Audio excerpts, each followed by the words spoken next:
Hello students, Bihar के होनहार channel पर आपका स्वागत है। आज हम भूगोल के अंतर्गत बेसिक ज्योग्राफी के अंतर्गत हम सीखेंगे अक्षांश रेखाएं, दशांतर रेखाएं क्या होती हैं। अक्षांश रेखाएं अर्थात लैटिट्यूड लाइन, दशांतर रेखाएं मतलब लॉन्गिट्यूड लाइन। इसको परिभाषा से अगर हम देखें तो पृथ्वी पर पश्चिम से पूरब की ओर खींची जाने वाली काल्पनिक रेखा को अक्षांश रेखा कहते हैं। तो काल्पनिक रेखा से तात्पर्य है कि वास्तव में पृथ्वी पर कहीं ढूंढने निकले तो ये रेखा हमें कहीं मिलेगी नहीं। भूगोलविदों द्वारा पृथ्वी को समझने के लिए ये रेखा सिर्फ कागजों पर खींची गई है ना। काल्पनिक रेखा से तात्पर्य है मन की गढ़ी हुई रेखा। वास्तव में पृथ्वी पर कहीं हम ढूंढने जाए तो ये रेखा मिलेगी नहीं। अब यहाँ पृथ्वी से तात्पर्य क्या है, देखिए ये ग्लोब है जो पृथ्वी का हूबहू नमूना है। आप देख रहे होंगे एक मोटी रेखा है काली, इसी प्रकार इस पर अनेकों रेखा खींची हुई है जो दिख रही होगी शायद। जो लंबवत खींची हुई रेखा है, वर्टिकल लाइन है, उसे हम कहते हैं देशांतर रेखा। अब एक रेखा देख रहे होंगे कि एक रेखा जो है वो हॉरिजॉन्टल है, पड़ी हुई रेखा है। इसी प्रकार अनेक रेखाएं खींची हुई है, वो रेखाएं कहलाती हैं अक्षांश रेखाएं। तो ग्लोब क्या है, पृथ्वी का हूबहू नमूना है। पृथ्वी को समझने के लिए भूगोलविदों के द्वारा ग्लोब का निर्माण किया गया है।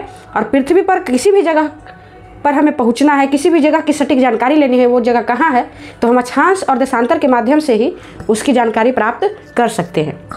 एक चीज़ और देखिए कि पृथ्वी के दो ध्रुव होते हैं जिस पर पृथ्वी चक्कर लगाती है, इसे हम अक्ष भी बोलते हैं। एक ऊपर का ध्रुव हो गया उत्तरी ध्रुव, नीचे का ध्रुव हो गया दक्षिण ध्रुव। और देखिए ग्लोब हमें झुका हुआ प्रतीत हो रहा है।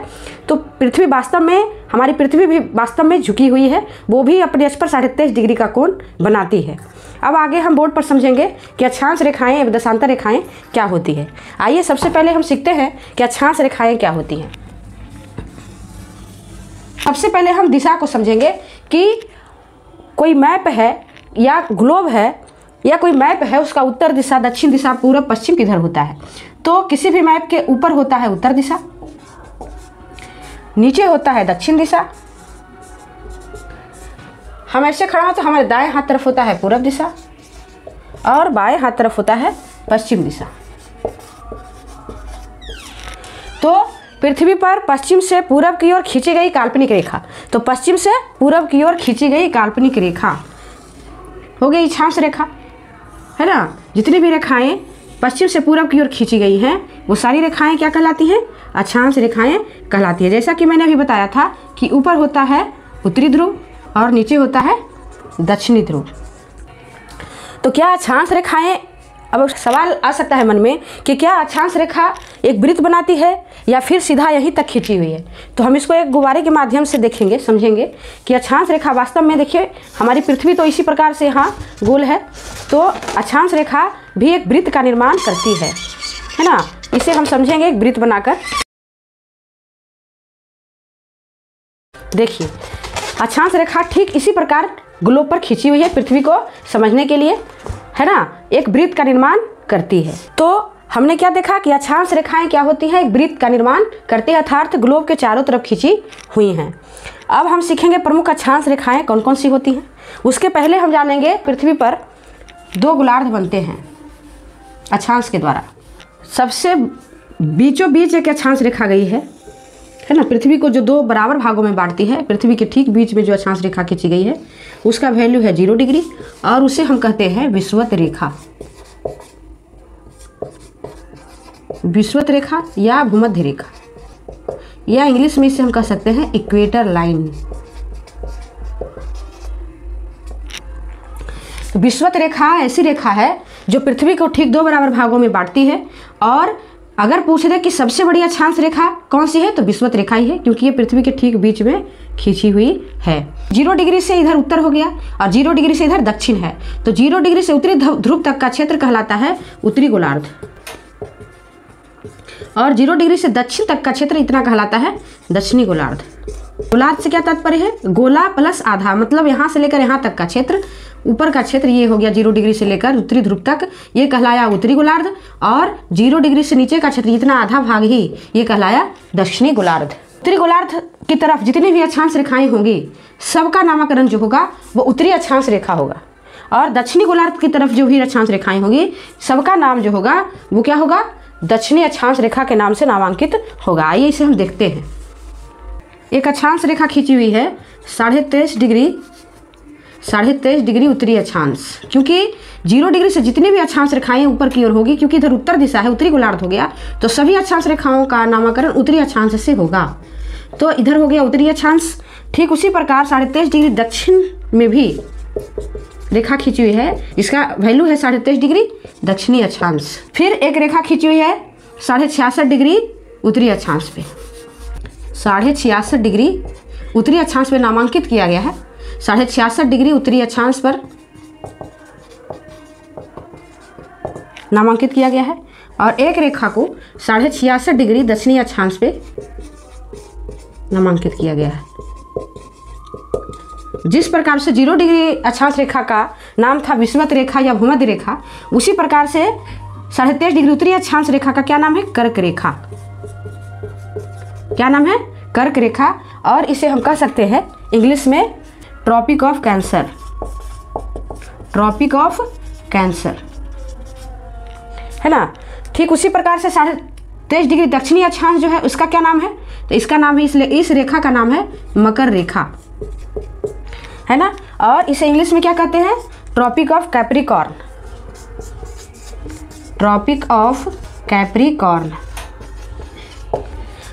अब 66.5 डिग्री उत्तरी अक्षांश रेखा का भी नाम रखा गया है ना। इसका नाम है आर्कटिक वृत्त या आर्कटिक रेखा, कुछ भी कह सकते हैं, क्योंकि ये अक्षांश रेखा वृत्त का निर्माण करती है। अब आर्कटिक वृत्त का क्या होगा? आर्कटिक सर्कल या आर्कटिक लाइन भी बोल सकते हैं अगर देखा रही तो। फिर हो गया इस रेखा 66.5 डिग्री दक्षिणी रेखा का को नामांकित किया है। अब इसका इंग्लिश क्या हो जाएगा? Antarctic circle, Antarctic circle. तो इतनी ही अक्षांश रेखाएं हैं जिसे हमें ध्यान में रखना है। एक बार फिर हम देख लेते हैं कि सबसे ठीक बीचों बीच जो अक्षांश रेखा पृथ्वी को 2 बराबर भागों में बांटती है उसे हम कहते हैं विषुवत रेखा या भूमध्य रेखा या इक्वेटर लाइन। 23.5 डिग्री उत्तरी अक्षांश, अगर पूछ दे कर्क रेखा का मान कितना है तो 23.5 डिग्री उत्तरी अक्षांश, या पूछ दिया जाए कि 23.5 डिग्री उत्तरी अक्षांश को हम किस नाम से जानते हैं तो कर्क रेखा। 23.5 डिग्री दक्षिणी अक्षांश को हम किस नाम से जानते हैं? मकर रेखा, या इसे क्या कहते हैं? Tropic of Capricorn. कर्क रेखा को क्या बोलते हैं? Tropic of cancer. आर्कटिक वृत्त 66.5 डिग्री उत्तरी अक्षांश, इसे हम बोलते हैं आर्कटिक सर्कल। अंटार्कटिक वृत्त 66.5 डिग्री दक्षिणी अक्षांश, अंटार्कटिक सर्कल। इतनी ही अक्षांश रेखाएं हैं जिसे हमें याद रखना है। अब ध्रुव, जो दोनों ध्रुव हैं उसका वैल्यू कितना होता है? तो दोनों ध्रुवों का मान जो होता है वो 90 डिग्री उत्तरी अक्षांश और 90 डिग्री दक्षिणी अक्षांश होता है। आइए हम सीखते हैं अब कि अक्षांश रेखाओं का ये मान किस प्रकार है या कुल अक्षांश रेखाएं कितनी है। थोड़ा सा हम ये भी देख लेते हैं। देखिए ये हो गई हमारी पृथ्वी। तो जैसा कि हमने देखा कि बीच में 0 डिग्री है, इसे हम क्या कहते हैं? विषुवत रेखा या भूमध्य रेखा। इधर हो गया उत्तर, इधर क्या हो गया? दक्षिण। अब हम समझेंगे अक्षांश रेखाओं की संख्या किस प्रकार से हम गिन सकते हैं। तो देखिए ये अगर इसे हम केंद्र मान लें तो यहाँ सीधा 90 डिग्री का कोण बनेगा और ध्रुव का मान कितना हो जाएगा? 90 डिग्री, जैसा हमने बताया था। ठीक उसी प्रकार से इधर भी ध्रुव का मान कितना हो जाएगा? 90 डिग्री, है ना। अब 0 डिग्री से 90 डिग्री तक हम 90 अक्षांश रेखाओं को 1 डिग्री पर हम अगर खींचे तो 90 अक्षांश रेखाएं इधर खींची जा सकती हैं। दोनों को अगर हम मिला दें इसे, ठीक उसी प्रकार से दक्षिणी गोलार्ध में भी हम 90 अक्षांश रेखाओं को खींच सकते हैं। 0 डिग्री से 1 डिग्री 2 डिग्री करके हम 90 डिग्री तक अक्षांश रेखाओं को खींच सकते हैं। मैंने उदाहरण के रूप में ऐसे ही खींच दिया है। तो 0 डिग्री से ऊपर कितनी अक्षांश रेखाएं खींची जा सकती हैं? 90। और 0 डिग्री से दक्षिणी गोलार्ध में कितनी अक्षांश रेखाएं खींची जा सकती हैं? 90। और एक हो गई विषुवत रेखा बीच वाली, एक हो गई विषुवत रेखा बीच का अक्षांश ये जो है ना, तो +1 हो गया। तो टोटल 90 + 90 और एक कितना? 90 + 90 180 + 1 181 अक्षांश रेखाएं। अक्षांश रेखाओं की कुल संख्या कितनी हो गई? 181। लेकिन कहीं कहीं क्या होता है 179 भी बताया जाता है। उसका क्या कारण है कि 90 डिग्री को अक्षांश न मानकर बिंदु मान लिया जाता है दोनों तरफ। तो 2 अक्षांश रेखाएं घट जाती हैं, तब उसकी संख्या कितनी हो जाती है? 179। तो आशा है कि आपको अक्षांश रेखाएं क्या होती हैं समझ में बेहतर तरीके से आ गया होगा। अब हम देखेंगे देशांतर रेखाएं क्या होती हैं। तो पहले हम परिभाषा से इसको समझें कि पृथ्वी पर उत्तरी ध्रुव से दक्षिणी ध्रुव को मिलाने वाली काल्पनिक रेखा को देशांतर रेखा कहते हैं। मतलब कि ये भी जो रेखा है वो कैसी रेखा है? काल्पनिक रेखा है, मन की गढ़ी हुई रेखा है। तो हम यहाँ एक ग्लोब का निर्माण करेंगे। अब उत्तरी ध्रुव हमने जैसा देखा कि हर उत्तरी ध्रुव है, दक्षिणी ध्रुव, तो जितनी भी रेखाएं होंगी उत्तरी ध्रुव से दक्षिणी ध्रुव को मिलाने वाली होंगी। उत्तरी ध्रुव से दक्षिणी ध्रुव को मिलाने वाली काल्पनिक रेखा को हम देशांतर रेखा कहते हैं।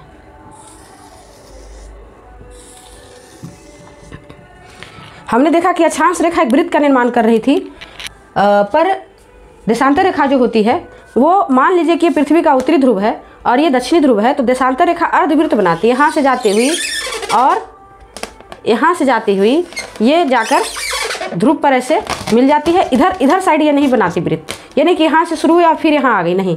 जितनी भी देशांतर रेखाएं होंगी वो उत्तरी ध्रुव से शुरू होकर और दक्षिणी ध्रुव पर क्या हो जाएंगी? दक्षिणी ध्रुव पर क्या हो जाएंगी? समाप्त हो जाएंगी।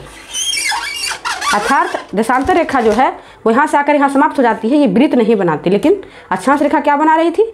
वृत्त बना रही थी। तो देशांतर रेखा अर्धवृत्त रेखा होती है या एक रेखा होती है। चूँकि एक वृत्त का मान कितना होता है? 360 डिग्री।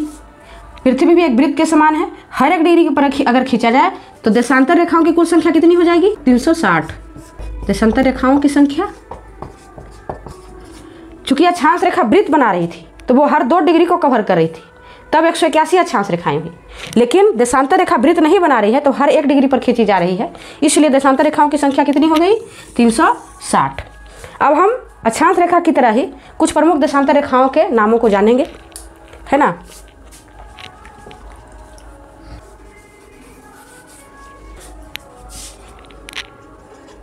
सबसे बीचों बीच में जो देशांतर रेखा खींची गई है, सबसे बीचों बीच में जो देशांतर रेखा खींची गई है ना, इसका भी मान है 0 डिग्री। इसका वैल्यू कितना है? 0 डिग्री देशांतर रेखा। और इसका नाम क्या है? इसे हम कहते हैं ग्रीनविच रेखा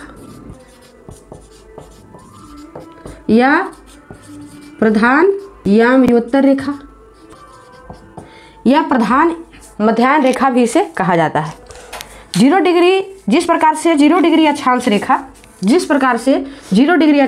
पृथ्वी को 2 भाग में बांट रही थी, अक्षांश रेखा पृथ्वी को 2 बराबर भागों में बांट रही थी। ऊपर का भाग उत्तरी गोलार्ध, नीचे का भाग दक्षिणी गोलार्ध था। ठीक उसी प्रकार से जब लंबवत देशांतर रेखा जो है लंबवत पृथ्वी को विभाजित करती है, और हम जानते हैं कि इधर क्या है? पूरब दिशा, और इधर क्या है? पश्चिम दिशा, है ना। इधर था उत्तर दिशा, इधर था दक्षिण दिशा, इधर हो गया उत्तरी गोलार्ध, इधर दक्षिणी गोलार्ध, इधर पूरब दिशा, इधर पश्चिम दिशा। तो 0 डिग्री के इधर का भाग कहलाता है पूर्वी गोलार्ध। गोलार्ध मतलब क्या हुआ? गोला का आधा गोला ये, और इधर का भाग हो गया पश्चिमी गोलार्ध। अगर पूछ दे कि कौन सा देशांतर पृथ्वी को पूर्वी गोलार्ध और पश्चिमी गोलार्ध में विभाजित करती है, तो 0 डिग्री देशांतर रेखा, जिसे हम ग्रीनविच रेखा भी कहते हैं और प्रधान यामयोत्तर रेखा भी कहते हैं। इंग्लिश में इसे हम क्या बोल सकते हैं? Prime meridian line. ग्रीनविच रेखा इसका नाम क्यों पड़ा? क्योंकि ये लंदन के ग्रीनविच शहर से होकर ये रेखा गुजरी है और उसी शहर के नाम पर इसका नाम पड़ा है ग्रीनविच रेखा। एक और प्रमुख देशांतर रेखा है जिसे हम जानेंगे। तो हमने गोलार्ध को कितना देखा? अगर कहते हैं कि पृथ्वी को कितने गोलार्धों में बांटा जा सकता है, तो पृथ्वी को 4 गोलार्धों में बांटा जा सकता है। उत्तरी गोलार्ध, दक्षिणी गोलार्ध, एवं अगर इस 0 डिग्री देशांतर से अगर हम इसे बांटें तो पूर्वी गोलार्ध और पश्चिमी गोलार्ध, 4 गोलार्ध हो गए। उत्तरी गोलार्ध, दक्षिणी गोलार्ध, पूर्वी गोलार्ध और पश्चिमी गोलार्ध। अब हम देखेंगे एक और देशांतर रेखा हमें याद रखना है।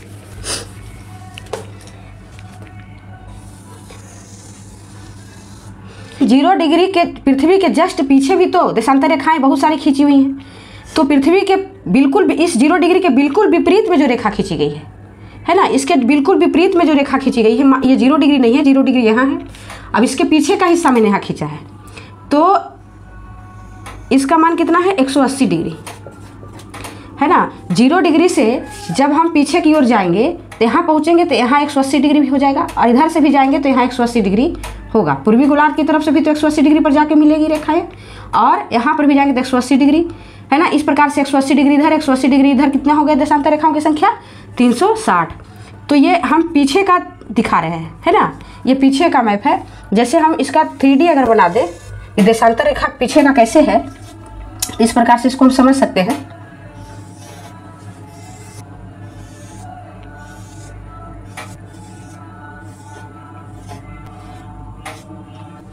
अब ये मान लीजिए 0 डिग्री है, तो इसके जस्ट पीछे ये हो गया 180 डिग्री, है ना। थोड़ा और बड़ा हम लिख देते हैं, इसके पीछे क्या हो गया, ये 180 डिग्री, मतलब 0 डिग्री के जस्ट अपोजिट में है 180 डिग्री, और इसका नाम है अंतर्राष्ट्रीय तिथि रेखा। इंग्लिश में से हम क्या लिख सकते हैं, इंटरनेशनल डेट लाइन। अर्थात अब हम समझेंगे कि थोड़ा सा ध्यान देंगे कि इनका महत्व क्या है। तो 0 डिग्री जो देशांतर रेखा है वो पूरे विश्व में यहीं से समय का सारी जगह निर्धारण होता है ना। इसे हम प्रधान समय रेखा भी कहते हैं। अगले वीडियो में हम इसको अच्छी तरह से समझेंगे किस प्रकार इससे समय का निर्धारण होता है।